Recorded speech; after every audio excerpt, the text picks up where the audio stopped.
Hello again. So I thought of a few things to circle back to clarify, and I'm sorry that this is somewhat a circular, spiraling story, not completely linear. This is me. This is how my brain works, and this would be so much easier if I were just talking to someone, but I'm not. And then I'll get back to my health journey, and I just reminded myself where I left off. So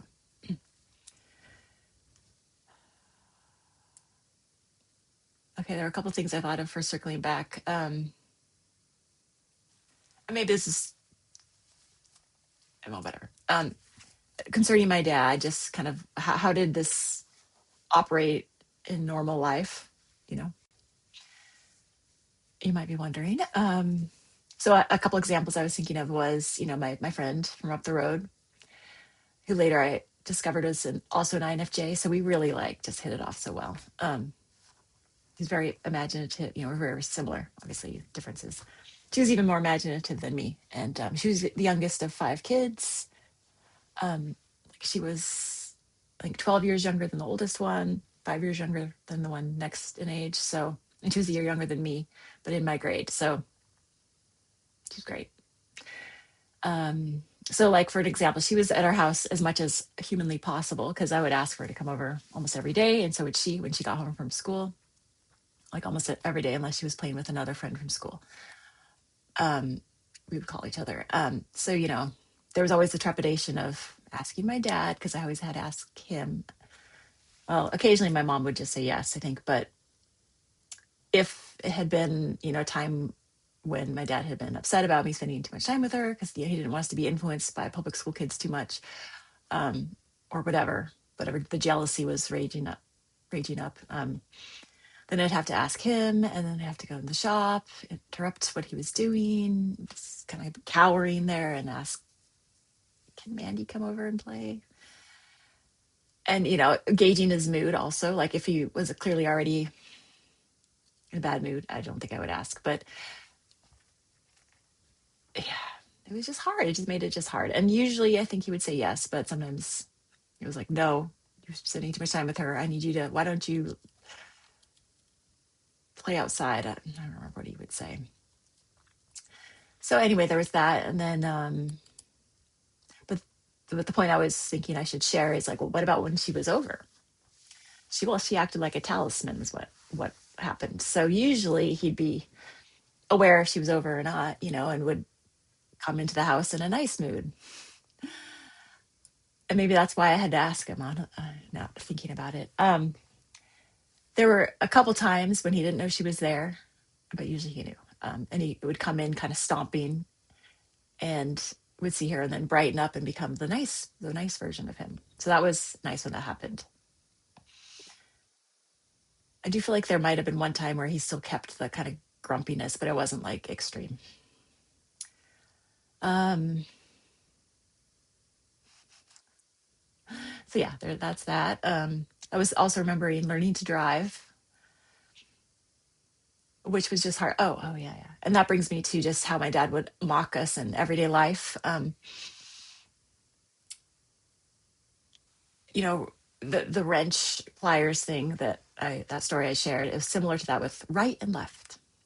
And my brother, like I think I said, was a bit dyslexic, so he had more trouble with this. But to some extent, we all did because my dad would just gaslight us. Like, should I go right here or left? Right. Like we say, we'd be like put on the spot, and there'd be that kind of fear and that like kind of like the wind deflating from your chest sort of feeling, and like that. Do I know the answer? Like, I don't know. It's like he caused this like trauma reaction, I would call it, early on. So like as we were learning right and left, as kids actually have to learn that. He just give us a hard time. Are you sure? Are you sure that's right? Are you sure that's? And so we just felt confused because, like the shop example, like of what did he say? Like I don't know. It would be like that. Like it must have happened that he corrected us and used the wrong term or something because we just got so confused. Even though like I really didn't. I wasn't really that confused. My brother was for longer than I. But that's just an example of the weird fear to control tactics that he used. gaslighting, more like just to win a gaslighting argument sort of thing. Um, yeah, so learning to drive, I was, because of things like that, we were very unconfident. Like, okay, learning algebra, like here I am homeschooled. My mom certainly doesn't know math. I'm not good at math, just period. Like neither is my brother. But I did love math because it was, I mean, I love curriculum, I love textbooks, and that was like, well, the one we were using, Abeka, just the most beautiful book, and it was systematic, and I felt like, oh, I can learn from this, like, um, because it had like little pictures, and I don't know, it was just beautiful. I just love those books, especially the math books. So anyway, learning algebra was horrible, and I'm saying like I was bad at it anyway, but he would come in and give us a third degree, even just for like the basic math part, not even the algebra. And then the algebra, the confusing part would come along, and he'd just be, you know, I don't, it's hard to remember exactly what happened, but just that frozen, like, well, what does it mean? What is that? What is that? Like the put on the spot, frozen, like I don't know. That's why I thought you were teaching me, sort of. It was just terrible. Like it would end in tears until we just stopped trying to have him teach us algebra. And unfortunately, my aunt stepped in, um, and taught my brother, tutored my brother and I a little bit, but it was clear that neither of us were really catching on to it. But it was nice. Like after she explained it, I could see it and follow along. But yeah, I'm not natural at that. Okay, so that two examples. Oh, so learning to drive. Similarly, our friends. This is as the friendships were disintegrating with those homeschool two families. They were like learning. The older one was learning to drive, and we were under that age a bit. And like I was saying, she was kind of a mean girl. She was just a little bit mean. And so I remember, um, this is just to show how unconfident I was. Like okay, the girl my age was saying, oh, which okay, the older girl, the mean girl, was like, oh, I bet you don't even know. I think this was to her sister, like, which one's the gas pedal, which one's the brake? And then that girl was like, no, I know. This one's the gas, one's the brake. And then I was just like, oh my gosh, I don't know. I hope they don't ask me that. I would feel so stupid. I don't know, maybe that's normal for teenagers, but just this feeling of not knowing, not being taught, and not being able to ask in a safe environment. Because, like, even I probably asked my mom, and I was right, I knew, but just that complete lack of confidence in basic things was just pervasive and demoralizing. Yeah, so then the day arrived and my brother and I waited a year. We waited till we were like 16 to get our permits and 17 to get our licenses. Um, Partly because we had nowhere to go. We knew it would be a battle. Just unconfident, and also just sort of people were constantly asking, "Are you going to get your license? Are you going to get your permit?" But I guess mostly it was just being afraid to ask my dad to teach us to drive. That's probably what it was. All of it. So anyway, the first day when I finally got my permit, I was 16, like I had just turned 16. We set out to drive. I feel like he had a full cup of coffee, and he wanted us to try driving his truck because, like, I have no idea why. It's huge, it felt ginormous. It was a Chevrolet, so it was big. Pushing on the gas. It's also very, it was his dad's truck. It was not a new truck, kind of temperamental, or like you had to really, it was a sensitive gas pedal, actually, as I remember. So, I pushed on the gas pedal, and then his coffee spilled on him, and he like, oh, wow, my coffee spilled. Just kind of in a humorous, kind of lightly mocking sort of way. And like, I was like, okay, at least he's not actually mad, but it was still like kind of mean and mocking. And so, we drove. I say we because I know my brother did this like the next day. I drove around the block. It felt like I was taking up the whole lane, and then every time I stopped, he just kind of made fun of the jerkiness, as if not every single solitary kid who has ever first put on the brakes does the same exact thing. Went around the block, whatever. The same thing happened to my brother the next day because I asked him, and did he spill his coffee? And he's like, yes. Unbelievable. So basically, there were a couple lessons with my dad, but it wasn't fun. Like, anyway, so my point was when I did the trip to England, my brother daily went driving with my mom and learned, how to drive that way. And when my brother went to New Zealand, I, with my mom, learned how to drive. And it's really not that hard. You just have to get down. I mean, that was in the soft, that was a stick, just the pressure. It's really not that hard, but to feel like you're stupid and might be incapable and you're going to be mocked and made fun of. And yeah, it was traumatic, lowercase t traumatic. And I don't think it needed to be. So those are two examples I was remembering.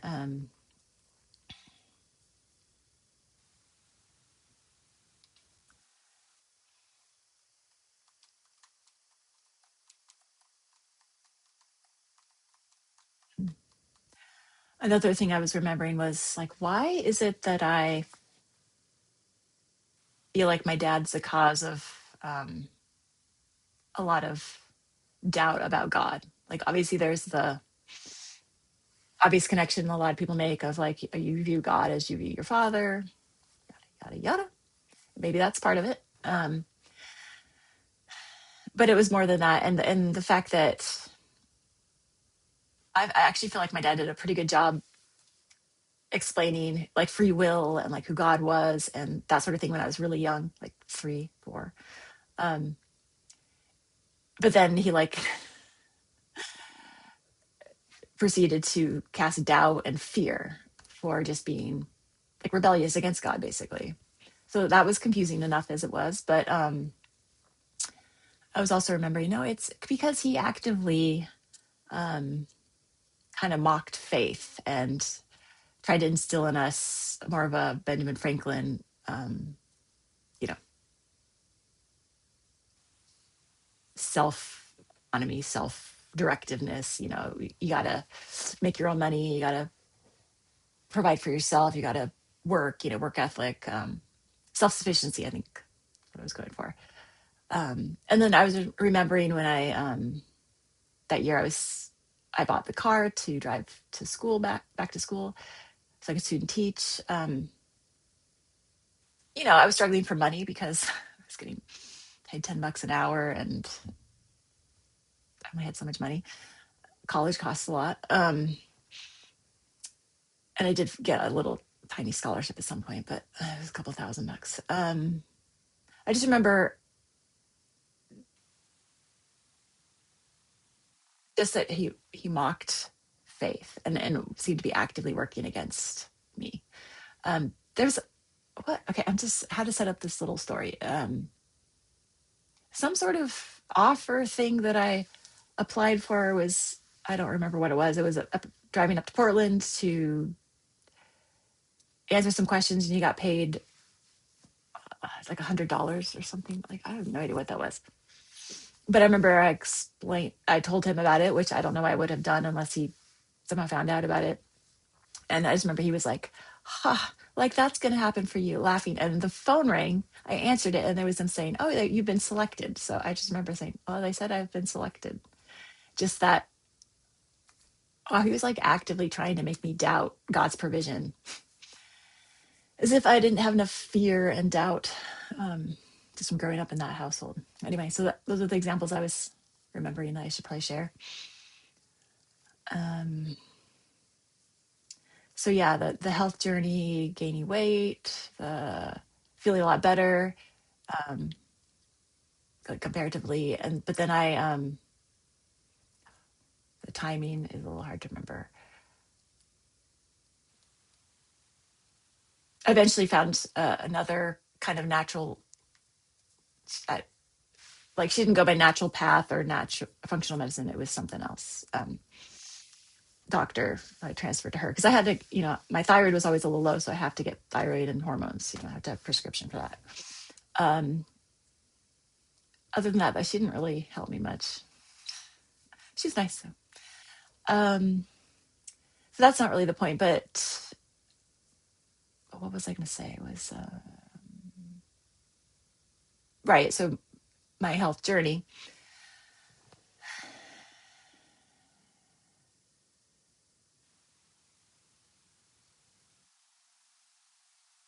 with all the things he was helping me with. Okay, okay, got it. From the beginning, when he had done all that blood work, and it was a lot the first time, he started prescribing, and it's over the counter, so I didn't need a prescription, but recommending nicotinamide riboside, which is vitamin B3. And that immediately, it was one of those, like 7 of the things I did that really made my head feel like it was clearing, like so much better. So I took that every day dutifully. I mean, and I don't take that anymore because it's kind of expensive. I take niacin, which is the sister molecule or something, and is cheaper and works just as well. But anyway, I just felt a noticeable difference from that. He also recommended, oh yeah, I remember now, pregnenolone, which is like a precursor hormone to progesterone and testosterone. That also, I could feel the effect on my brain, like getting clearer, like more energy, just more awareness, because my whole head just still felt like under pressure. Like it wasn't normal. Definitely didn't feel normal. I mean, it was normal to me, but I knew it wasn't normal. So those two things really helped. Of course, I was taking the zinc and vitamin D, the other person recommended. The thyroid helped. That was also like a degree of feeling more normal. I think in terms more of I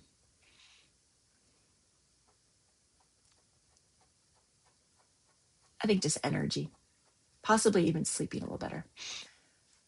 So those are 3 things. I'm sorry, I should have, I really should prepare, but I'm not that kind of person. So the nicotinamide riboside. Also, I mean, I started taking B12. That also helped some energy, I think. I remember that was one of the ones. So B3, B12,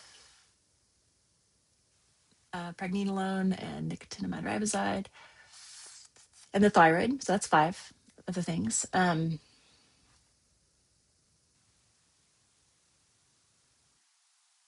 Okay, I remember I mean Dr. T. Um, so then,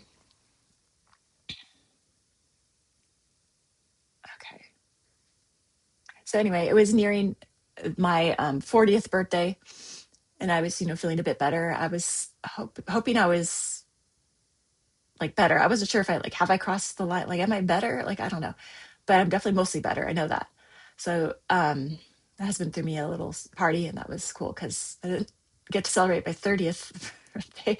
I was there in that, ER, and my phone was ringing. And of course, my family's in Oregon. I was in Massachusetts. And I didn't even call them back for like 5 days. So it seems like they would have been concerned. I don't know if they noticed. Like, I've obviously been distant in terms of distance from them, and like not the closest of people, but like, you know, a normal, I would say somewhat normal family. It's not like we were like on the outs or anything. So anyway, I did finally call them back, I'm sure like a week later, but like I was in the ER, been sick.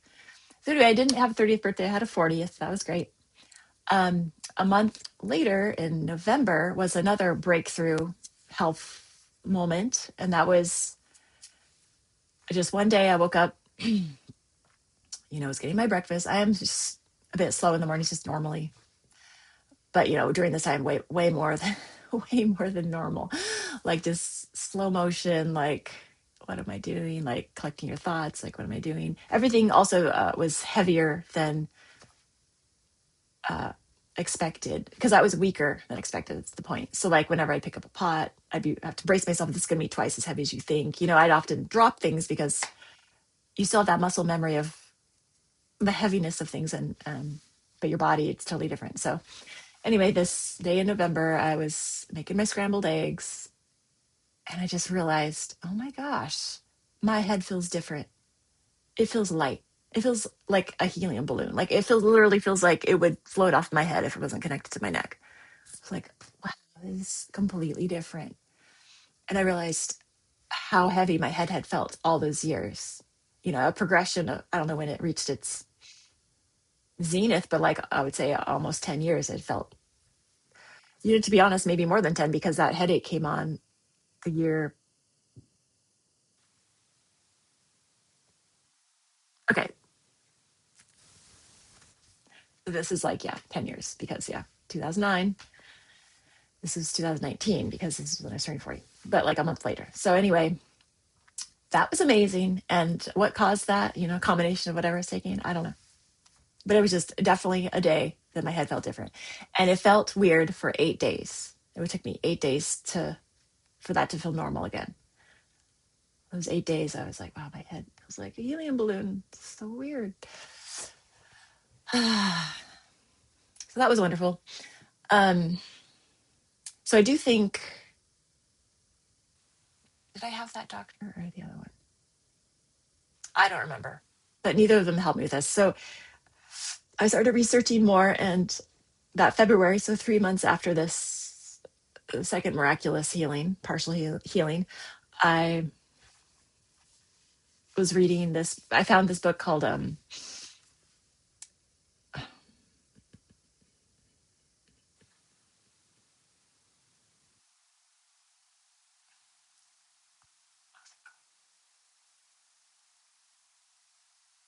oh, come to me. It was a book with a blow up picture of blood cells on the cover. It's called Ramsay's disease, just a strange title. The doctor who researched this in New Zealand in the 50s, like he was researching post viral fatigue, like in the 50s. Okay. And he had discovered that your red blood cells of the patients with chronic fatigue after some sort of viral infection, their blood cells were either like flat or shriveled up looking. And so that was this photograph on the cover of that was some flat ones and some shriveled up looking ones. And it's a poorly edited book. It's kind of more scientific and not easy to read. But what I extracted from it was there was a kind of drug that helped with that, but also fish oil, cod liver oil, the omega-3. It's all the rage. Um, EPA is the one that your blood cells need to maintain their shape. So that, I think I got that right. There's the two main ones. I haven't thought about them in a while, but yeah, the EPA is the second. The one's always second listed. It's less than the main one, but that's the one that your blood cells use. So I was like, okay, I'll get myself some cod liver oil. And at this time also, like around this time, I had just started to wear a watch to mark my heart rate, because my husband accidentally bought two, so he gave me one. Um, and so I knew, and also, I mean, every time I would go to that doctor, he'd test my blood pressure. Blood pressure, yes, but heart rate. My heart rate was always resting 98, and that's pretty high for a resting heart rate. It's supposed to be 60 to 80, and it was like always 98. Um, so it was 98 when I was sitting down. Like when I'd walk, it would be different, but 98. And also, I had started to jog a bit at this time, so I mean, I don't actually know what's normal for when you're jogging, and I don't know if I remember all these numbers correctly, but I feel like it wouldn't go very high. It would be usually around 135. Anyway, I had this all figured out there for a while. I don't know if I ever wrote it down. Um, what I noticed was the morning after I started taking my cod liver oil, and I started taking a tablespoon, I think, in the morning and then the evening. When I looked at my watch, I was sitting, so resting, looked at my watch, it was 78 the day after. So I was like, oh my gosh, it's working. And that heart rate thing was, pervasive that whole time. So yeah, I should test it again. I think it did finally go down a little further from the 98, but I haven't worn it in years. But like over that next at least 6 months, I was always monitoring it, because it was interesting, because I was jogging, and it gradually would reach a higher number while jogging, like to 45, 145 that is, and to 155. I think that was the highest. And I don't really know if that's how normal or abnormal that is. Um, but yeah, but that was like the main breakthrough. So that was also a helpful supplement, cod liver oil. So that makes six. And that I took that for a few years, at least, I don't remember, 2, 3 years. I don't take it anymore because I just sort of gradually started to feel like I don't think I need this. And I don't think I do. Um, yeah. So no, that was, oh yeah. And then a couple years after that, um, which was like 3-ish years ago from here, I think I really should make an outline. I discovered adrenal cortex made from, desiccated pig adrenal glands. And that really helped me feel a lot more energetic. So I still take that. I've been taking just one. I used to always take two, but it's a little pricey, but like that really helped also. But just basically it was kind of a slow incline from there, but that I feel like marked my healing point, because this is more normal, you know, um, recovery. But like that good 10 years, 10 years and 1 month was the illness. And of course, this is of course the time COVID's coming around. Everyone's talking about long COVID, and which I think is the same thing that I had, which is just long post viral fatigue syndrome. It's not COVID per se. Um, I don't know, that's my perspective. I also read a couple books that shed light on what I think happened to me, but it's kind of lengthy. I don't think I really want to go into that.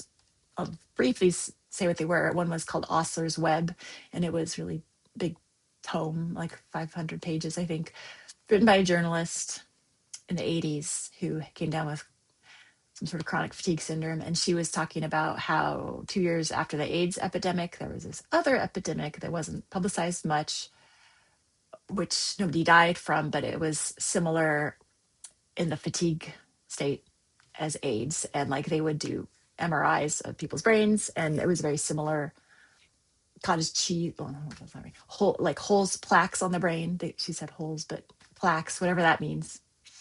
I think the difference was AIDS patients had a lot more small plaques, and the people later labeled chronic fatigue syndrome. But she was using the the, mm, the term. Oh gosh, I don't remember. Man. Oh, I guess it was. Was that the book? There's two books that are really helpful. They were calling it for a while xenotropic marine retrovirus. X xenotropic marine, yeah, MRV, XMRV, and I think that was from that book. But it could have been a different term. And like she had discovered also there some connection with Epstein-Barr virus, like in these people, and they may have been calling it something else in the book. I forget. The other book that was so helpful was Plague by Judy Mikovits.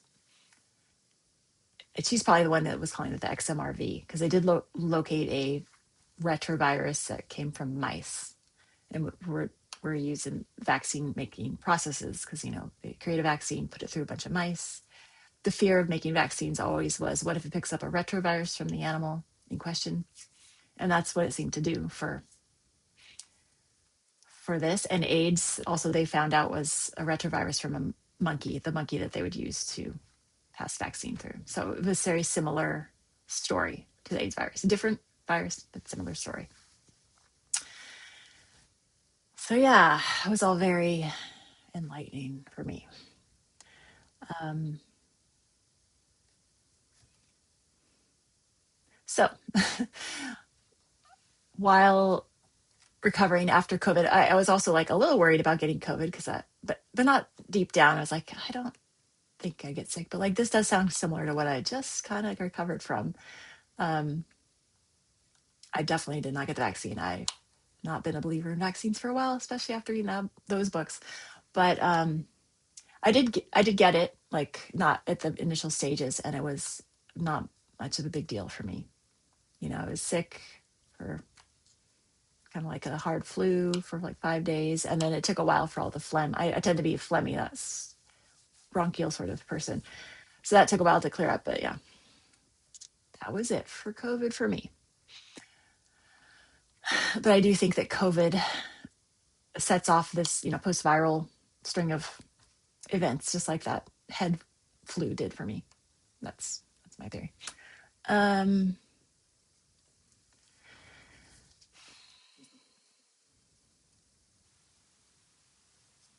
yeah, right, right. So I was saying, so now I'm feeling more myself, and I began turning my attentions to writing again because I had stopped doing the craft business. Okay, actually, yeah, during COVID, when people were making the masks and like a lot of nurses and people wanted headbands, they wanted me to sew buttons on the headbands, but I was like, I can't do that. But anyway, my headband business took off. So I was actually doing really well there, making headbands, selling them on Etsy during COVID. And I, had made a lot over the years, my craft shows. Um, but anyway, after COVID, that kind of died. And that was the last hurrah. And I wanted to move on anyway. So I turned my attention to writing, something I always wanted to do. And I sat down and outlined my life came up with some really awesome chapter titles and like part one. And it ended up being like two memoirs. I had this like totally perfect outline, but I'm not really an outline person. Like I like making them. I just don't follow them. So then I started writing, and like I said, I was kind of stuck for writing. Like I had journaled quite a lot during my life, but I don't think I really journaled the important moments. It was more, I would get carried away in like describing things. But I've yet to read through those all again. So maybe they're brilliant. I don't know. But anyway, what came out was poems, and I had written poems for years, kind of off and on. Starting as a 10-year-old, but like in my 20s. Yeah. So that was a more form I was used to. But anyway, they came out and they came out, and it was me processing all my feelings from growing up. And it was just for the first time, I felt like I was being honest about like what I actually feel. Because whenever I'd share with family, like my mom or my cousin, they would just say, "Well, I'm sure it wasn't that bad," or like, but they tried their best, like as if that invalidated having feelings about it. So it was just all these attempts at healing were always foiled by family. My friends did a better job of listening, but so just by not being away from the family and having friends and talking like gradually was healing. But whenever I tried to talk about my dad or explain him, which was obviously this huge shadow looming in my soul still, it would kind of break down. They just would not believe it could have been that bad. And this was me just beginning to scratch the surface. They wouldn't believe it. So it's like all that trauma was still there. So anyway, these poems, which I wrote for like 3 years, like just as a job, so cathartic, felt so good. And they're not like little ditties. I kind of developed my formula, I guess. They were mostly 40 lines long, and they were, either rhyming couplets or A B kind of format was the main thing. 8 syllables, but sometimes 10, sometimes 12, sometimes 6. But basically, I kind of have a formula, and I do like to rhyme. Yeah, they rhymed. And they're mostly 40 lines long, sometimes longer, like sometimes 60. It was pretty common. Sometimes like a really long one. So to at first I thought if I write 100, I'll feel so good. Like I'll be so free. I just kept writing and writing and writing, and they kind of mimicked the chapter titles I had already come up with. But then I was organizing them, and I was kind of work from within and without. Like I like to create a form. So as I was writing them, I was like, oh, this goes in this chapter and this section and this trilogy. Um, so anyway, at number 1,000, I was like, okay, I think this trilogy is done. I need to take a break. And I had like an idea for a second trilogy, but I would need to be further along in my spiritual journey by then. And yeah, a lot of these were spiritual. Um, and a lot were soulish, and a lot were about family. And it's just so kind of sad that I haven't done anything with them. I started to edit them because like they are better when I edit them. Sometimes I I'm using the wrong word or whatnot. But it takes time, and I honestly kind of think I would just maybe self-publish them as it is. And there for a while, this was like 2 summers ago, I think, I was starting to record them and put them on TikTok, which took put at least 30 or 40 on TikTok. And some people really like them. It's getting a little traction. It's just that I moved on because then I was like, I need to research the Bible. I need to like start really digging into the word. Um, but recently I've been thinking I should do something with those poems. Um, and it sure was fun. I loved writing them. It's just that eventually I was like, I kind of feel like I'm saying the same thing, and I have not grown spiritually enough to like have a different perspective. But yeah, the trilogy of poetry books. Um, I think my whole poems are still here on my screen. Um, Let me just read it so I don't confuse the titles here. Da, da, da, da, da, da. That seems slow. Okay. All right.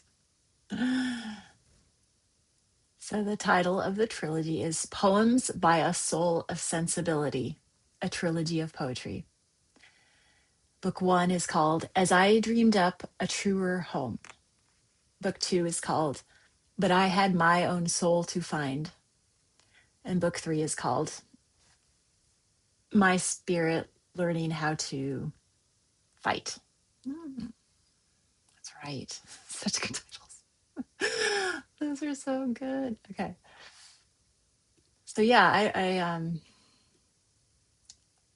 would like to put those out there somehow, like in a easily accessible way, and or just free, self-printed way, without editing them. Let me think about that. But anyway, that was that next chapter of my life, and I'll end this video here.